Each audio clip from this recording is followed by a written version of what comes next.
बहुत स्वागत है आपका। आप देख रहे हैं हरियाणा न्यूज। मैं हूं आपके साथ सृष्टि मेहता। हरियाणा के फतेहाबाद में आज ताऊ देवीलाल की जयंती पर सम्मान दिवस रैली का आयोजन किया गया है और सिर्फ फतेहाबाद में ही नहीं, पूरा प्रदेश आज ताऊ देवीलाल को याद कर रहा है। लेकिन इस बीच सम्मान दिवस रैली के जरिए इनेलो ने शक्ति प्रदर्शन का भी आगाज कर दिया है। दरअसल आज देश के पूर्व उप प्रधानमंत्री ताऊ देवीलाल की जयंती है और इसी मौके पर तमाम विपक्षी दल फतेहाबाद में एकजुट हो रहे हैं। वहीं आज फतेहाबाद में तीसरे मोर्चे का ऐलान भी किया जा सकता है। बता दें, उप प्रधानमंत्री बनने से पहले ताऊ देवीलाल ने अपने 75वें जन्मदिन पर नई दिल्ली में इंडिया गेट के समीप रैली कर विपक्ष को एकजुट करके जनता दल बनाया था। ठीक उसी तरह आज भी इनेलो रैली में दम दिखाने की तैयारी में है। आज ताऊ देवीलाल की जयंती पर देश भर के उन दिग्गज विपक्षी नेताओं को बुलाया गया है जो किसी न किसी तरह से ताऊ देवीलाल से जुड़े हुए हैं।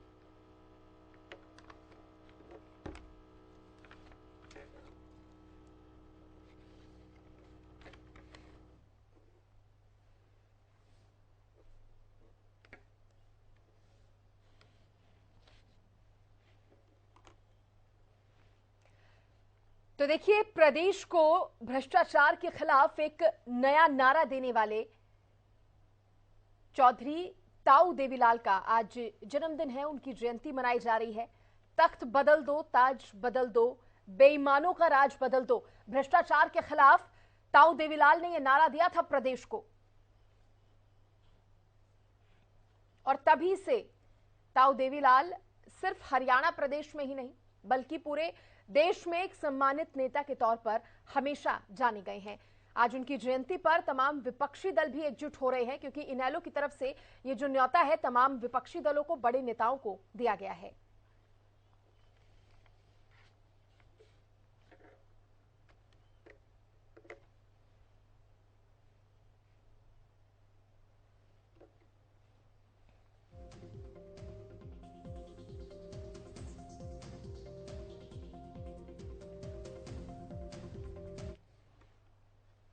देखिए, इसी पर ज्यादा जानकारी देने के लिए सबसे पहले मैं फतेहाबाद से मेरे सहयोगी अजय मेहता का रुख करूंगी।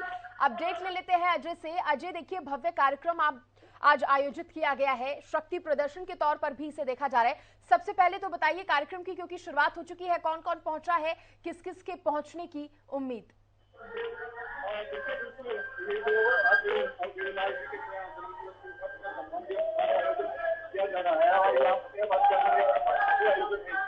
यहाँ तमाम जो दल है, बिहार के नीतीश कुमार है या भरत कपूर है, ये तमाम जो नेता लोग हैं या विपक्ष इकट्ठा होने वाला है। कुछ ही देर के अंदर कहा जा रहा है मंच में कि कुछ ही देर के अंदर तमाम जो नेता है जिनको आमंत्रित किया गया है वो अभी कुछ देर में जो मंच के ऊपर आएंगे।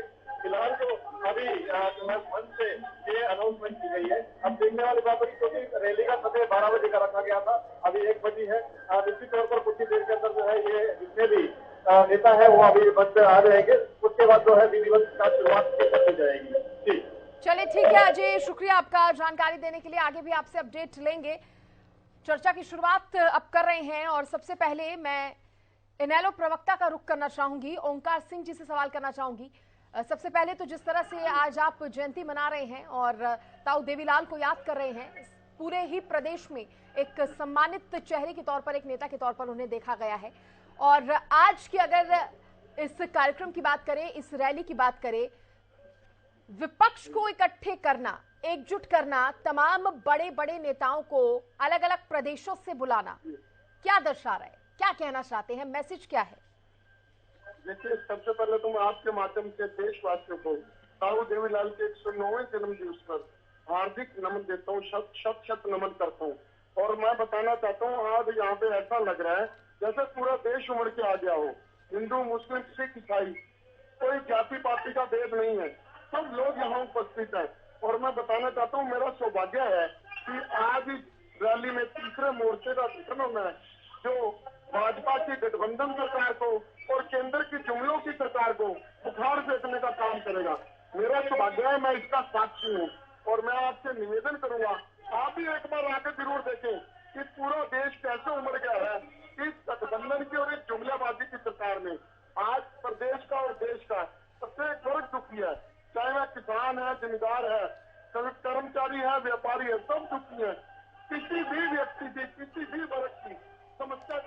तैयार नहीं है।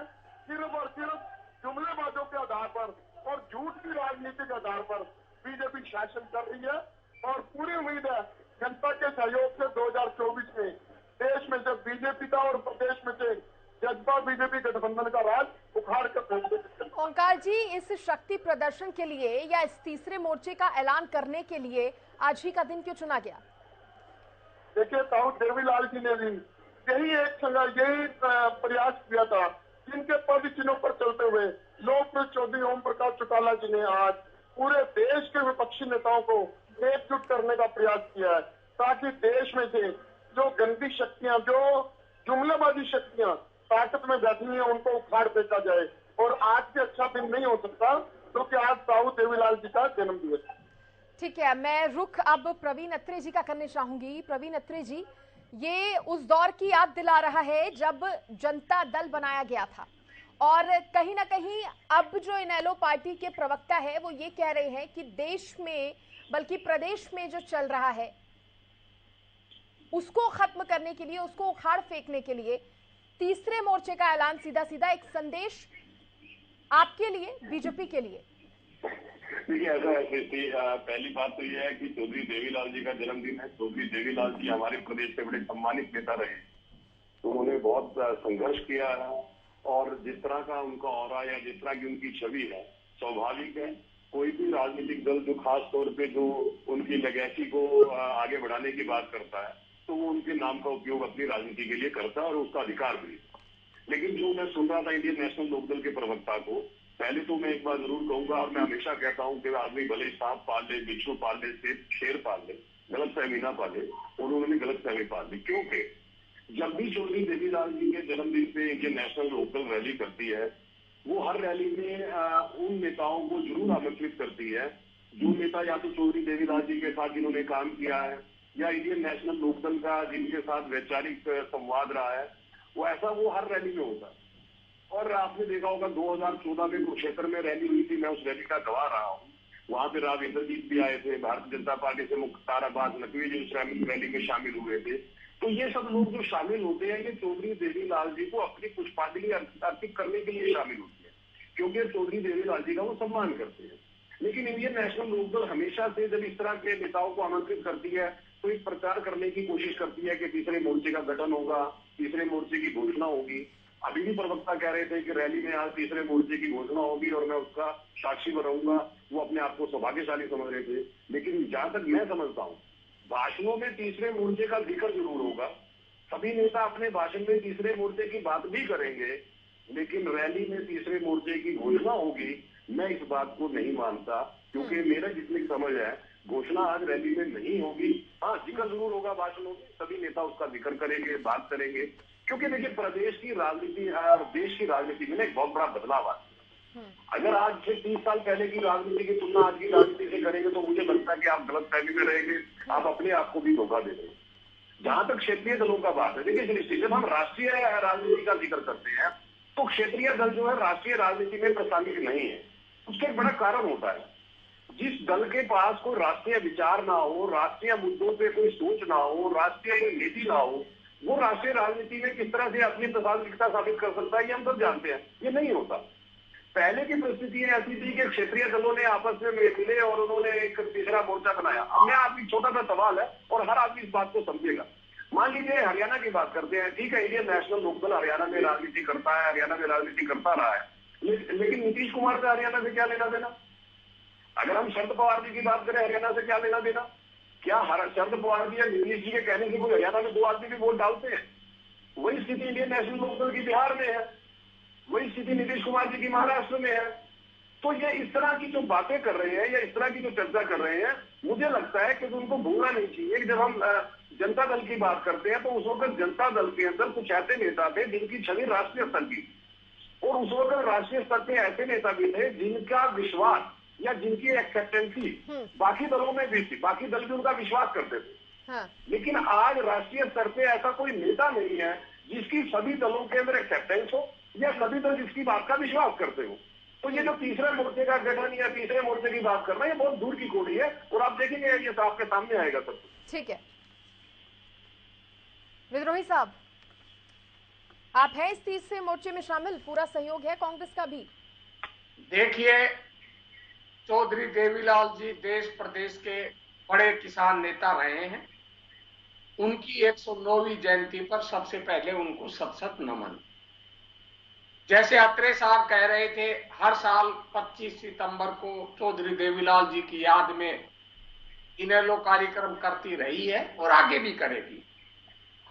रही बात तीसरे चौथे मोर्चे की, जो भी नेता आज की रैली में फतेहाबाद आ रहे हैं या आने वाले हैं, वो पहले ही स्पष्ट कर चुके हैं कि बिना कांग्रेस के देश में कोई मोर्चा नहीं बनने वाला, कोई तीसरा चौथा मोर्चा नहीं बनेगा और विपक्ष को एकजुट करेंगे, कांग्रेस के साथ करेंगे।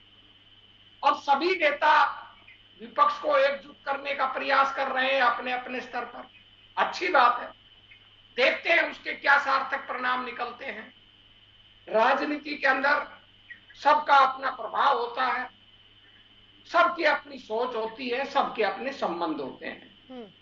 पर राष्ट्रीय स्तर पर यह इतिहास गवाह है, कभी भी बिना राष्ट्रीय दल के कभी भी विपक्ष का मोर्चा नहीं बना। जिस जनता दल की बात कर रहे हैं वो जनता दल राष्ट्रीय स्तर का दल था। हरियाणा, बिहार, उड़ीसा, उत्तर प्रदेश, मध्य प्रदेश सहित कई राज्यों, कर्नाटक, कई राज्यों में उसका प्रभाव था, उसके नेता थे और वो एक दल था। इसलिए जनता दल को एकत्रित करने में और लोग भी सफल रहे और अन्य लोगों ने मिलकर मोर्चा बनाया। मैं तो उसका एक सक्रिय कार्यकर्ता रहा हूं, तो मैं अच्छी तरह जानता हूं और सभी नेताओं से मेरे व्यक्तिगत संबंध थे।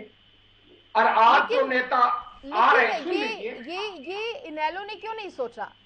अब ये उनका अधिकार है, मैं क्या कह सकता हूं? आपको न्योता ना देकर, देखिए, तो उनका अधिकार है, मैं उसमें कुछ नहीं कह सकता। ये वो प्रयास कर रहे हैं, अच्छी बात है, हमें कोई आपत्ति नहीं है। नहीं, लेकिन आपको वजह क्या लगती है? वजह क्या लगती है आपको नहीं बुलाया गया? नहीं, कोई बात ही नहीं, कोई मोर्चा बन ही नहीं रहा ना। मैं तो कह तो रहा हूं ना, जिनको बुलाया है वो सारे यूपीए के घटक दल हैं। इनेलो प्रवक्ता खुद खुलेआम कह चुके हैं जी। इनेलो प्रवक्ता ने खुद कहा है सर। अब इनेलो प्रवक्ता जी का अधिकार है, मैं उनमें क्या कह सकता हूं। पर जो नेता आ रहे हैं उनकी बात मानेंगे आप या इनेलो प्रवक्ता की बात मानेंगे?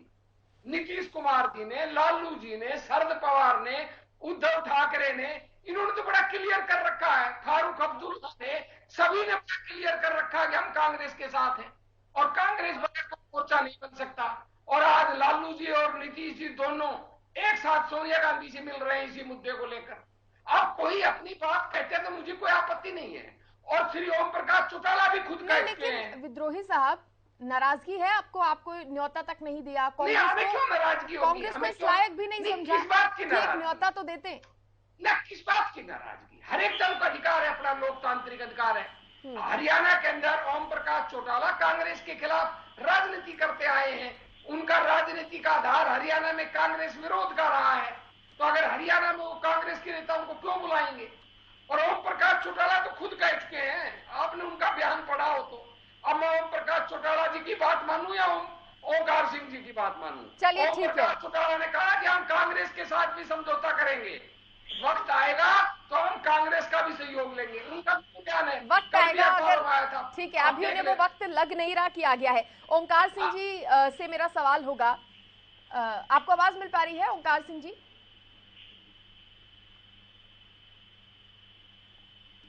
शायद संपर्क ओंकार सिंह जी से टूट गया है। तो प्रवीण अत्रे जी, मैं आपसे ये जानना चाहूंगी, जरूरत क्यों पड़ रही है इस तीसरे मोर्चे की? क्या लग रहा है आपको? नहीं, देखिए, ऐसा है कि तीसरे मोर्चे की जरूरत कोई राष्ट्रीय राजनीति को नहीं है। तीसरा मोर्चा कुछ राजनीतिक दल जो है वो अपनी राजनीतिक अस्तित्व को बचाने के प्रयास के लिए इसकी जरूरत महसूस कर रहे हैं। क्योंकि जब कोई राजनीतिक दल राजनीति में अप्रासंगिक होता चला जाए तो वो हाथ पैर मारता ही है, कोशिश करता ही है अपने स्तर पे।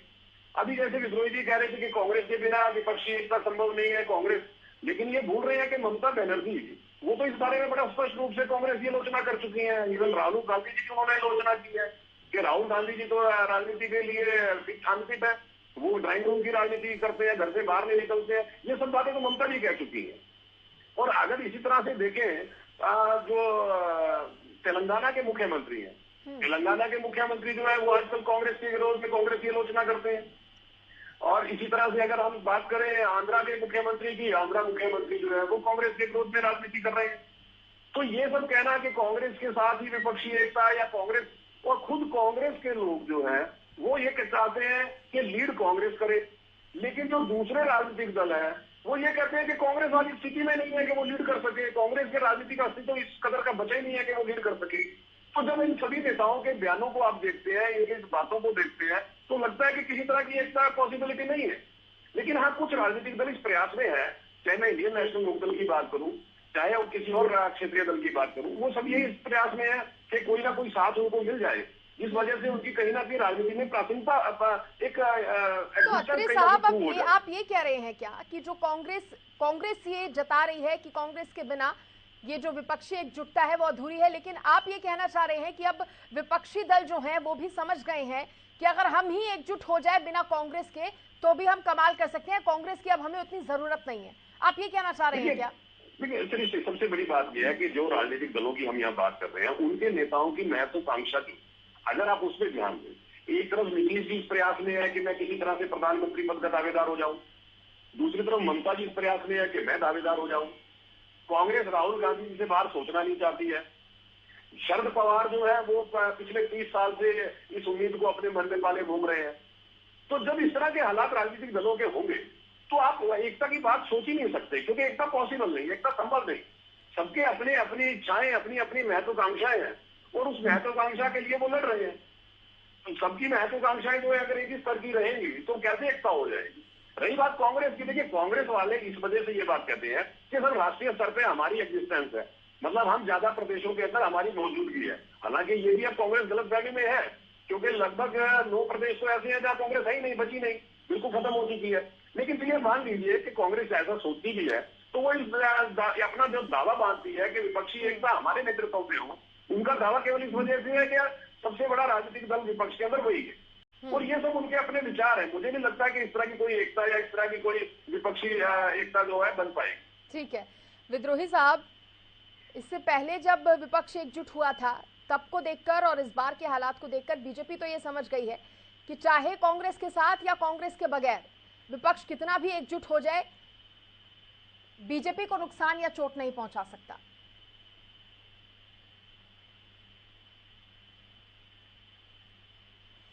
ऐसा सौपन पालने से रोक तो नहीं सकते।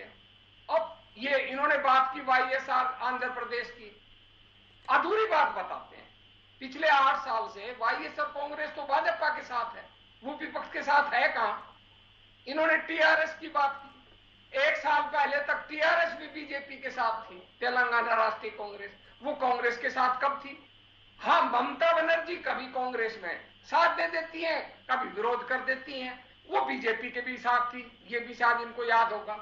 वहीं कल ही शरद पवार ने कहा है कि ममता बनर्जी ने खुद मुझे कहा है, मतलब शरद पवार जी को, कि मैं कांग्रेस के साथ सभी मतभेद भुलाकर समझौता करना चाहती हूं और 2024 का चुनाव कांग्रेस के साथ लड़ना चाहती हूं। ये शरद पवार जी ने कहा, हमने तो कहा नहीं। अब जहां तक हमारा सवाल है, हमारी लाइन बड़ी साफ है, हम किसी भी विपक्षी एकता के विरोधी नहीं है। कोई तीसरा मोर्चा बनाए, चौथा मोर्चा बनाए, उनका अधिकार है। हमारा यूपीए बना हुआ है, हमें कोई शंका नहीं है कुछ दलों को छोड़कर। ममता बनर्जी का हमें नहीं मालूम वो हमारे साथ आएगी या नहीं आएगी, टीआरएस का हमें नहीं मालूम कि वो हमारे साथ आएगी या नहीं आएगी, इनेलो का हमें नहीं मालूम वो हमारे साथ आएंगे या नहीं आएंगे। बाकी जितने विपक्षी दल हैं सब हमारे साथ हैं और सब कांग्रेस के साथ आएंगे, इन 3 दलों को छोड़कर। जहां तक बीजू जनता दल का साथ है, बीजू जनता दल भी हमारे साथ नहीं आने वाला, वो भी अप्रत्यक्ष रूप से भाजपा के साथ है। तो बीजू जनता दल, वाईएसआर कांग्रेस अप्रत्यक्ष रूप से भाजपा के साथ है। टीआरएस, इनेलो और ममता बनर्जी, इन 3 दलों का पता नहीं कौन कहां जाएंगे। और बाकी सभी दलों और मायावती जी, चौथी मायावती जी, इन 4 दलों को छोड़कर देश के सभी दलों की लाइन बड़ी क्लियर है कि कौन किसके साथ जाएगा। कुछ भाजपा के साथ है, कुछ कांग्रेस के साथ है, तो कोई भ्रम की स्थिति है ही नहीं। अब परिणाम क्या होगा, जनता जनादेश क्या देगी, ये तो जनता को तय करना है। नहीं, लेकिन क्या कांग्रेस पार्टी को इस पर विचार नहीं करना चाहिए कि कांग्रेस के साथ क्यों नहीं, जब तमाम एकजुट हो रहे हैं? ये इनकी देखिए उसका कारण है, टीआरएस का हमारा से सीधा संघर्ष है। तेलंगाना में भाजपा प्रयास कर रही है, पर नंबर 2 की पार्टी तो हम ही है, तो इसलिए टीआरएस बीजेपी के साथ रहती थी, हमारे साथ नहीं रहती थी। पर जब बीजेपी ने उनका लोगों को तोड़ना शुरू किया, उनके यहां सेंध लगानी शुरू की, तो टीआरएस सावधान हो गई और टीआरएस अब उनके खिलाफ हो गई। जहां तक ममता बनर्जी का सवाल है, ममता बनर्जी कांग्रेस का सहयोग तो चाहती है, पर वो कहती है कि सब कुछ मेरे को सौंप दो। कांग्रेस बंगाल के अंदर वही करे जो मैं चाहूं, ये संभव नहीं है राजनीति के अंदर। और दूसरा, ममता बनर्जी अपना वर्चस्व कायम करने के लिए, कांग्रेस पे दबाव बनाने के लिए कांग्रेस के लोगों को तोड़ती रहती है। ये उनकी अपनी राजनीति है, इसलिए वो अपने ढंग से चल रही है। और जहां तक इनेलो का ताल्लुक है, इनेलो कभी हमारे साथ रही नहीं है। और मायावती जी आजकल सीबीआई और ईडी के दबाव में, सबको पता है भाजपा की पीछे लग्गू बनी है, चुपचाप बैठी रहती है। वो तो विपक्ष क्या, एक दल की भूमिका भी नहीं निभा रही। अब इन 3 दलों को छोड़कर सब, और बीजू जनता दल हमेशा ही कहता है मैं सबसे समान दूरी रखूंगा, कांग्रेस के साथ नहीं रहूंगा, और बीजेपी के पास मुद्दों को लेकर समर्थन दूंगा या लूंगा जैसी परिस्थितियां होंगी। तो सब दलों की क्लियर पोजीशन है। तो कांग्रेस, जब दलों की क्लियर पोजीशन है, तो कांग्रेस जबरदस्ती किसको कहां साथ ले सकती है? कांग्रेस अधिकतम 2 दलों को साथ ला सकती है, वाईएसआर कांग्रेस को और टीएमसी को। और वो हो सकता है कांग्रेस के साथ आ भी जाए, और हो सकता है ना भी आए। ठीक है, क्योंकि ओंकार जी हमारे साथ नहीं जुड़े हुए हैं, तो इसलिए फाइनल कमेंट में अत्रे साहब आपसे ही लेना चाहूंगी इस पर। देखिए, ऐसा है कृष्टि, जो वेद प्रकाश जी कह रहे थे, हालांकि वेद प्रकाश जी एक तरफ तो ये मान रहे हैं कि ममता जी उनके साथ नहीं है, टीआरएस उनके साथ नहीं है, वाईएसआर उनके साथ नहीं है, बीजू जनता दल उनके साथ नहीं है, वो खुद ही करने वाले थे। और ये वो क्षेत्रीय दल है जिनकी अपने अपने प्रदेशों में सरकार है। तो जब ऐसे क्षेत्रीय दल उनके साथ नहीं है, तो विपक्षी एकता का तो मामला ही खत्म हो गया, क्योंकि हम चर्चा कर रहे थे विपक्षी एकता पे, तो वो खुद मान रहे हैं कि विपक्षी एकता संभव नहीं है, ये उन्होंने खुद स्पष्ट किया। फिर दूसरी बात आ जाती है कि साथ बात फलाना दूसरी पार्टी थी, कांग्रेस दूसरे नंबर की पार्टी थी। एक बात को जो हमेशा इग्नोर करते हैं कांग्रेस की, गोवा में भी कांग्रेस दूसरे नंबर की पार्टी थी, लेकिन अभी है ही नहीं है। ताजा उदाहरण है हमारे सामने। और अगर हम बात करें तेलंगाना की, एक बार तेलंगाना में जाके देखेंगे विद्रोही जी, तो पता लग जाएगा कांग्रेस दूसरे नंबर की पार्टी थी। आपके विधायक ने पार्टी छोड़ी, बीजेपी में आए। तो जब आपके विधायक पार्टी छोड़ के जा रहे हैं, और इस वक्त हालात ये है कि कांग्रेस जन पार्टी छोड़ के जा रहे हैं, जैसा कि मैं हमेशा कहता हूँ और चर्चा में कहता हूँ कि 2024 में कांग्रेस का अस्तित्व खत्म हो जाएगा, मेरा ऐसा मानना है। 2024 के बाद कांग्रेस पार्टी रहेगी, ये भी एक सवाल होगा। हो सकता है सृष्टि जी आप इसके ऊपर भी चर्चा करेंगे, चलिए कांग्रेस रहेगी या नहीं रहेगी। ठीक है, चलिए बहुत शुक्रिया आप सभी मेहमानों का जुड़ने के लिए और इस चर्चा में शामिल होने के लिए। तो देखिए, आज कहीं ना कहीं इनेलो की तरफ से ये प्रयास किया गया है, तीसरा मोर्चा बनाने का शायद इस प्रयास में ऐलान हो सकता है। फिलहाल तमाम विपक्षी दल एकजुट हो रहे हैं, जिनको न्योता दिया गया है। देखने वाली बात होगी इस कार्यक्रम में आगे और क्या कुछ सामने आता है। फिलहाल बुलेटिन में इतना ही। देखते रहिए हरियाणा न्यूज। नमस्कार।